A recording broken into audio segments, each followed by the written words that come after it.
Well, joining me now is the Parliamentary Budget Officer, Yves Giroux. Mr. Giroux, good to see you again. So you've kind of dropped a bit of a lump of coal in the Finance Minister's Christmas stocking here with your latest report. Explain why you believe the deficits over the next 5 years will average about $8 billion higher than the Finance Minister predicted just a couple of weeks ago. Well, I hope you don't start calling me the Grinch, but I can certainly explain that. First, the Department of Finance and the government has taken what we think is an optimistic view of revenues, especially corporate income taxes. They've been significantly higher than expected over the last couple of years. And the Department of Finance, the government, expects this to continue. We don't. We're taking a more return to historical average type of view. Why is that? Why are you taking that view? We're taking that view because you cannot keep on having ever-increasing corporate income taxes as a share of profits or as a share of the economy. It's bound to return to its normal longer-term trend. And the Department of Finance is also admitting to that, the government, but they estimate that it'll return much more slowly to its historical lower average. You think it'll be a more precipitous drop in corporate income yes. Taxation? Yes, or a return to levels that are more normal. Okay. The other aspect that explains why we believe the deficit will be higher is the expenditure part. The government is under the impression or believes that, or would have us believe that the expenditures will be constrained. And we believe that the expenditures will be not as constrained as estimated in the economic statement. It's very difficult to believe that a government on its last couple of months in power will be able to constrain expenditure growth to essentially what is population and inflation, population growth and inflation. We believe it's much more likely that there will be more expenditures. And are you saying specifically because it's leading up to an election? They're in good sprinkle part, more money around? Well, it's a well-known fact that election years tend to see higher expenditures, government expenditures. And the economic update itself, the fall economic statement, has included so much expenditures, much more expenditures than we have been used to, more expenditures than some budgets even. So it's hard to believe that the government will restrain itself in its last budget while it showed some profligate expenditure propensity to spend in a fall economic statement, which usually does not include that many measures. I want to come back to some of that spending as we continue our conversation, because there's a lot about it we don't know, and you think we ought to know more about it. But let me stay with your challenges to some of the government's assumption. You also challenged their assumption on oil prices, and that could affect the bottom line in terms of deficits as well too, right? Significantly. So in the fall economic statement, the government has forecasted oil prices that are $65 to $70 per barrel, while right now it's in the $50 to $55 range for WTI, and that's for the futures contract a year from now. That's Texas Intermediate. Exactly. Yeah. Sorry. That's okay. So $15 price difference on a barrel of oil translates into $3.5 billion deficits that are higher. So if that price differential compared to the forecasts remains, we estimate that there would be an additional $3.5 billion added to the deficit. Okay. You also raise concerns about these non-announced measures in the fall economic statement. The total, it's $9.5 billion over the next 5 years. What are those, and why should we be concerned?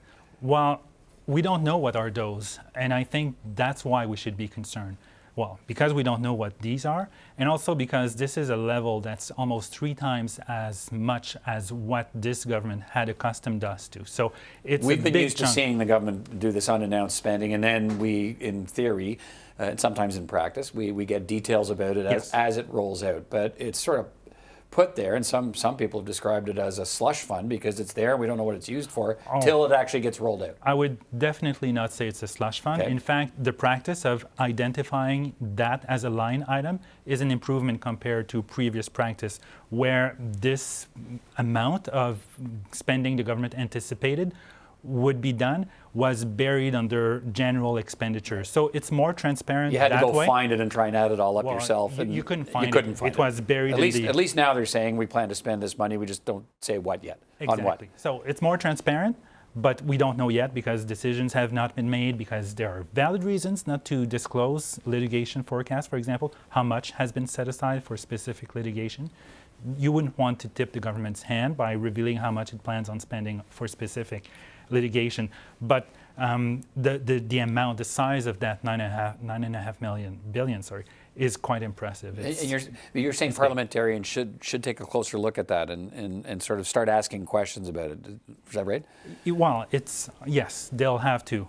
They should, because that's a big chunk of change, as some would say.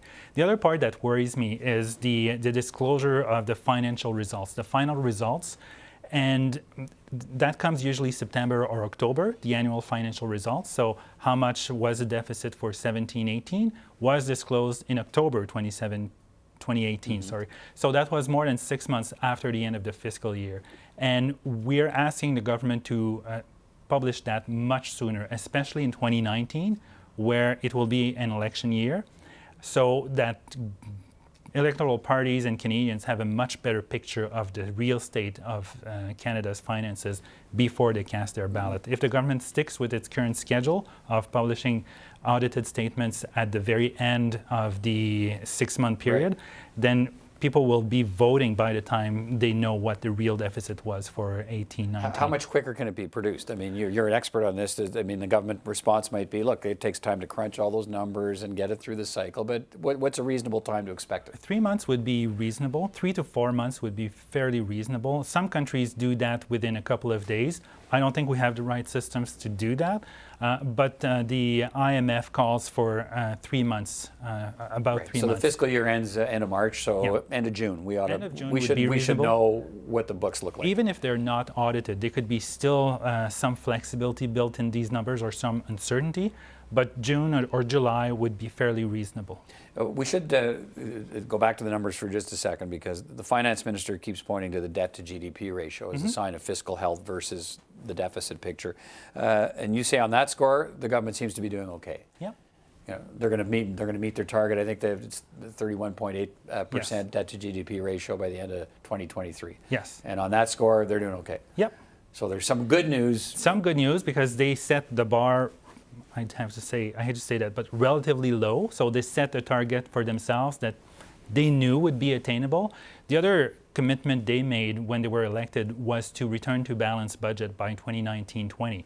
And they have not formally abandoned that. So in the fall economic statement, there's even one of the annexes, they list all of their commitments, and they list the return to balance by 1920 as something that's still feasible, still one of their commitments, progress made, but some challenges remain. Right. We know that's not happening. Well, it's nearly impossible that they will return to balance. So my suggestion is to abandon that altogether, or have a credible plan to return to balance. Let's finish on that. There is no credible plan to return to balance. Well, I shouldn't say there's no credible plan. There is no plan to return to balance, and the government doesn't seem to apologize that. There's no date for when we'll realistically be back in balance. And is that a problem for you?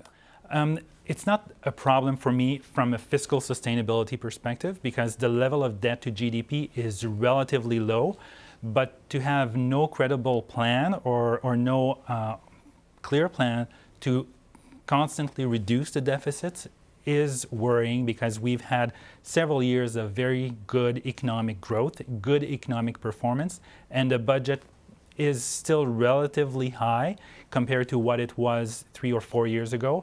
So if there's a significant economic downturn, we will have a hard time returning to a more reasonable level of deficit, or even returning to balance. All right, the Parliamentary Budget Officer, Yves Giroux. Always good to talk to you. Thanks for coming in. My pleasure.